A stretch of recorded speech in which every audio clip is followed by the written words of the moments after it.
സ്വകാര്യ ധനമിടപാട് സ്ഥാപനമായ മിനി മുത്തൂറ്റിൽ നിന്നടക്കമുള്ള ഭീഷണിയെ തുടർന്ന് ആത്മഹത്യ ചെയ്ത ശശിയുടെ സംസ്കാരം ഇന്ന് നടക്കും. ധനകാര്യ സ്ഥാപനത്തിന്റെ നടപടികളിൽ പ്രതിഷേധിച്ച് BJP മാർച്ച് സംഘടിപ്പിക്കും.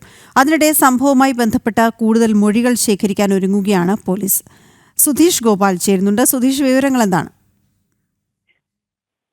വീണ, മിനിഞ്ഞാന്ന് വൈകിട്ടോടെയാണ് ഇത്തരത്തിൽ ദാരുണമായ ഒരു സംഭവം ആലപ്പുഴ ജില്ലയിലെ വള്ളികുന്നത്ത് ഉണ്ടായത്. 60-കാരനായ ഗ്രഹനാഥനാണ് ഇത്തരത്തിൽ സ്വകാര്യ ധനമിടപാട് സ്ഥാപനമായ മിനി മുത്തൂറ്റിൽ നിന്നടക്കമുള്ള ഭീഷണിയെ തുടർന്ന് ആത്മഹത്യ ചെയ്യുന്ന ഒരു സാഹചര്യം ഉണ്ടായത്.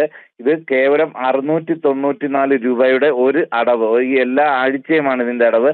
അതിൽ ഒറ്റ അടവ് മുടങ്ങിയതിന്റെ പേരിലായിരുന്നു മിനി മുത്തൂറ്റിലെ 4 ജീവനക്കാർ ശശിയുടെ വീട്ടിലെത്തുകയും വളരെ മോശമായ രീതിയിൽ പെരുമാറുകയും ഭീഷണിപ്പെടുത്തുകയും മറ്റും ചെയ്തത്. ഇദ്ദേഹം ജോലിക്കായി ഇറങ്ങുന്ന സമയമായിരുന്നു. അദ്ദേഹത്തിന്റെ സൈക്കിളും പിടിച്ച് ഇവർ തടഞ്ഞു വെക്കുന്ന ഒരു സാഹചര്യമാണ് ഉണ്ടായത്.